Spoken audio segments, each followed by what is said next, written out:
Maths with Haider में sir Haider आपके साथ हैं। जो समाते हैं मेरी आवाज़ सुन रही हैं और जो बस आते मेरी वीडियो को देख रही हैं उन सब की खिदमत में अस्सलाम वालेकुम। मैथमेटिक्स इन द बोर्ड है, क्लास 10th है, एक्सरसाइज 18.2 है और उसका क्वेश्चन 1 और 2 आज हमें करना है। सबसे पहले गुजारिश है वीडियो को पूरा देखें, चैनल को सब्सक्राइब करें, लाइक करें और शेयर करें ज़रूर दोस्तों के साथ। जो भी आपके क्लासमेट्स हैं 10th क्लास के उनके साथ इसको शेयर करें। क्वेश्चन 1 में लिखा हुआ है if y varies directly as x and y equal to 10 when x equals to 3। मतलब जब x की कीमत 3 हो और y की कीमत 8 हो तो वहाँ पे y और x दोनों आपस में डायरेक्टली प्रोपोर्शनल हैं। ठीक है। अच्छा, डायरेक्टली प्रोपोर्शनल किसको कहते हैं? प्रोपोर्शनल कहते हैं कि अगर y बढ़ेगा तो x भी बढ़ जाएगा, अगर x घटेगा तो y भी घट जाएगा, इसको डायरेक्टली कहते हैं ना। तो अब ये कहता है कि अगर ये स्टेटमेंट आपके पास है तो ये मालूम करें number 1 y in terms of x, मतलब वो इक्वेशन बताएं कौन सी है जिसमें y और x का ताल्लुक बयान किया गया है। दूसरा y की वैल्यू फाइंड करें व्हेन x इक्वल टू 6, अगर x की वैल्यू 6 हो। और तीसरे में है कि x की वैल्यू फाइंड करें अगर y की वैल्यू 15 हो। अब जनाब सबसे पहले तो हमें इक्वेशन बनानी है। ये देखिए ये कह रहा है कि y is directly proportional to the x। ठीक है, इसको कहते हैं y varies directly as x। ठीक है, अब ये तो आ गया हमारे पास। अब इसको हम ये प्रोपोर्शनल्स का आप हटाएंगे। जब आप प्रोपोर्शनल हटाएंगे तो बेटा ये होगा y। ठीक है, प्रोपोर्शनल हट जाएगा तो यहाँ पे इक्वल आ जाएगा और इस तरफ k लगेगा जिसको हम कॉमन मल्टीप्लायर भी कहते हैं, ये लग जाएगा और ये यहाँ पे आएगा x। ठीक है जनाब। अब यही क्वेश्चन आपको याद रखनी है, यही क्वेश्चन हमें बार बार काम आएगी, ये वाली। ओके, अच्छा अब उसके बाद हम एग्जामिन करते हैं कि k की वैल्यू यहाँ पे क्या बनेगी। तो हम लिखते हैं भाई y इक्वल टू, अब यहाँ पे हमें k चाहिए, x नहीं चाहिए तो x y के नीचे गिर जाएगा, यहाँ पे आ जाएगा ये x। ओके, अच्छा जी आगे चलें। अब ये k तो वही होगा इक्वल टू y की कीमत देखें यहाँ पे आपको 10 दे रहा है तो यहाँ पे ऊपर आप 10 लिखेंगे। ठीक है, x की वैल्यू यहाँ पे आपको 3 दे रहा है तो ये आप 3 लिखेंगे। तो k की वैल्यू आपके पास आ गई 10/3। अब हम यहाँ पे मेंशन करेंगे भाई पहले हमें नंबर 1 का जो है ना वो हमें हिसाब करना है। यहाँ पे ये स्टेटमेंट लिखेंगे कि y in terms of x। ठीक है, कि भाई इक्वेशन कौन सी बनेगी जिसमें इसका ताल्लुक जाहिर होगा। क्या करेंगे, दिस इम्प्लॉइज, ये इक्वेशन लेके आएंगे कि y इक्वल टू kx, इनका ये आपस में ताल्लुक है। ठीक है, अब अगर हम क्या करते हैं यहाँ पे y और k की वैल्यू लगा दें, k की वैल्यू है 10/3 ये, और x इसके साथ ऐसे ही लगा दें तो ये y इक्वल टू, तो ये हो गया इसका पहले का आंसर। 3 ऑप्शन में आप देखें यहाँ पे क्या लिखा है, y की वैल्यू अगर x 6 के बराबर है तो यहाँ पे मैं लिखूँगा भाई 2, और यहाँ पे क्या करना है y की वैल्यू फाइंड करनी है।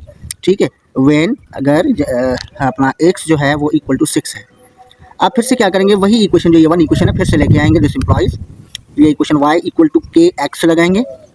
ओके, अब आपके पास ये y वही होगा इक्वल टू k का मतलब है देखें 10/3 है तो आप यहाँ पे 10/3 लगाएंगे k के बदले। ठीक है, उसको आप मल्टीप्लाई करेंगे, x की वैल्यू 6 है तो x के साथ। ओके, अब this implies y equals to, अब 3 का टेबल 6 पे लगता है 2 मरतबा है ना, 2 को 10 के साथ मल्टीप्लाई करें तो 2 10 20 हो जाएगा और ये इसका दूसरे का जवाब हो गया। तो तीसरे ऑप्शन में लिखा हुआ है x की वैल्यू फाइंड करें व्हेन y इक्वल्स टू 15, अगर y की वैल्यू यहाँ पे 15 है तो चलिए इसको फाइंड करते हैं। यहाँ पे हमें फाइंड करना है x व्हेन अगर y की जो वैल्यू है वो 15 हो। ठीक है, तो हम क्या करेंगे, हम इसको दिस इम्प्लॉइज, आप वही इक्वेशन लेके आएंगे जो हमने पहले इस्तेमाल किया, ये वाली 1 वाली इक्वेशन। ठीक है, ये देखिए ये लिखी हुई है, आप वही इक्वेशन लिखेंगे दोबारा, y इक्वल्स टू kx।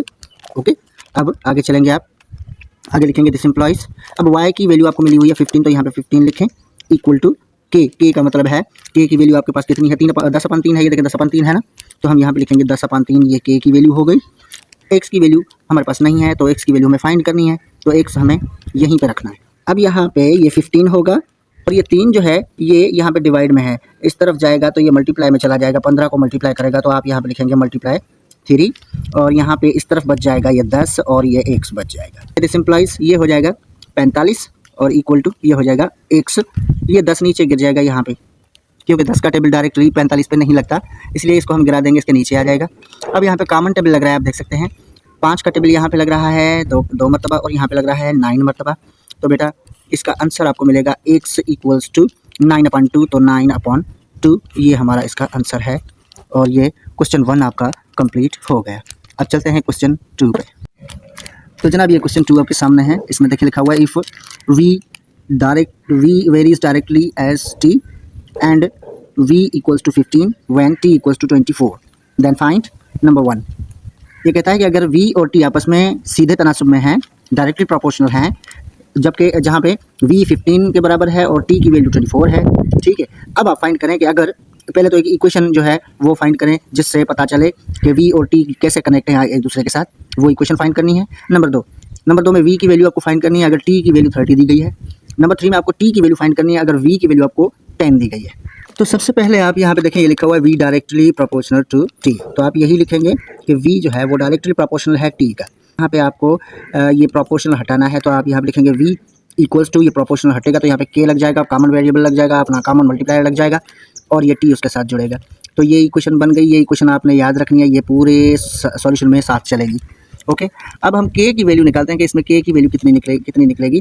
तो जनाब आइए देखते हैं। दिस इम्प्लाइज, अब यहाँ पे आप k को रहने दें, ठीक है, और k के मुकाबिल यहाँ पे v है और ये t इसके साथ ही ये नीचे गिर जाएगा तो ये यहाँ पे आ जाएगा। ओके, ये k इक्वल टू v अपन t हो गया। अब दिस इम्प्लाइज ये k वही होगा इक्वल टू v का मतलब है पहली वैल्यू आप देखें v की 15 है तो आप यहाँ पे ऊपर लिखेंगे 15, नीचे t है, t 24 है, आप यहाँ पे लिखेंगे 24। अब आगे चलें। दिस इम्प्लाइज यहाँ पे कॉमन टेबल लग रहा है, कौन सा, 3 का टेबल लग रहा है, यहाँ पे 5 टाइम, यहाँ पे 8 टाइम, ये लगता है ना। तो k की वैल्यू जो हमें मिली है वो मिली है 5/8, ठीक है जनाब। तो k की वैल्यू भी हमें मिल गई। अब इसका जो फर्स्ट वाला क्वेश्चन है ना उसको हम सॉल्व करते हैं। ये कहता है कि नंबर 1 यहाँ पे आप लिखें और उसमें जो स्टेटमेंट ये दे रहा है वही स्टेटमेंट हम लिखेंगे कि भाई द इक्वेशन, कि अब हमें वो इक्वेशन तलाश करनी है कनेक्टिंग, जो कनेक्ट करती है या मिलाती है v और t दोनों को जब मिलाती है वो इक्वेशन, ठीक है। अब इक्वेशन तो हमारे पास ये है, ठीक है, तो हम वही लिखेंगे यहाँ पे। This implies v equal to k t, ये है ना, लेकिन यहाँ पे k की वैल्यू है तो वो वैल्यू लगानी है। फिर आप लिखेंगे this implies v equal to k का मतलब है 5/8 और t इसके साथ यहाँ पे लगा दें तो ये इसका जवाब हो गया पहले वाले का। फर्स्ट के दूसरे ऑप्शन पे चलते हैं, वहाँ पे लिखा हुआ है v तलाश करें व्हेन t इक्वल टू 30, अगर t की वैल्यू 30 है तो जनाब हमें इक्वेशन वही मिलेगी, काम आएगी जो हमने 1 इक्वेशन ये तलाश की है, इसको याद रख लें। तो हम यहाँ पे लिखेंगे दिस इम्प्लाइज और यही इक्वेशन लेके आएंगे v इक्वल टू k और t। ओके, सीधे चले जाएँ।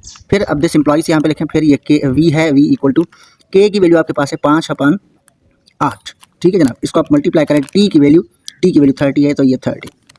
इन पे कॉमन टेबल लग रहा है, कौन सा, 2 का टेबल, यहाँ पे लग रहा है 4 टाइम और यहाँ पे लग रहा है 15 टाइम, ठीक है जनाब। तो दिस इम्प्लाइज ये v हो जाएगा इक्वल टू, अब ये आपस में मल्टीप्लाई करें, 5 15 द 75 और ये 4 नीचे बच गया, 4 इधर आ गया, तो ये v की वैल्यू हमारे पास आ गई। ओके, अब चलते हैं तीसरे ऑप्शन पे। तो जनाब तीसरे ऑप्शन में देखें लिखा हुआ है t की वैल्यू फाइंड करें अगर v की वैल्यू 10 हो तो हम लिखेंगे दिस इम्प्लाइज, ये वाली इक्वेशन जो हमने फाइंड की है ये वाली इक्वेशन हम लेके आएंगे नीचे। तो हम वो इक्वेशन लेके आए हैं नीचे, ठीक है जनाब। इक्वेशन है v इक्वल टू के टी।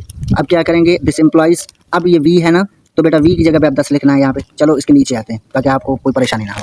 तो v के नीचे आप 10 लिखेंगे इक्वल टू k, आपके पास क्या है, k आपके पास है 5/8, तो आप यहाँ पे लिखेंगे 5/8, ठीक है, और t इसके साथ ऐसे ही लगेगा। दिस इम्प्लाइज ये वही आएगा, ये नीचे जो 8 है यहाँ पे डिवाइड में है, इस तरफ जाएगा तो ये 10 को मल्टीप्लाई करेगा, मतलब 10, और ये 8 इधर जाएगा तो इसके साथ मल्टीप्लाई होगा इक्वल टू ये 5 वही होगा और ये t के साथ आएगा। ओके, अब देखें इक्वल टू, अच्छा 5 का टेबल 10 पे लग रहा है, इस पे नहीं लग रहा है, इस पे तो लग रहा है, लगा सकते हैं आप। 5 का टेबल यहाँ पे 1 टाइम, यहाँ पे 2 टाइम, ठीक है। तो यहाँ पे देखें क्या बचा आपके पास, यहाँ पे बचा 1t द t हो जाएगा और 2 8 द 16 हो जाएगा और ये आपकी t की वैल्यू भी आपको मिल गई और ये क्वेश्चन 2 भी आपका कंप्लीट हो गया।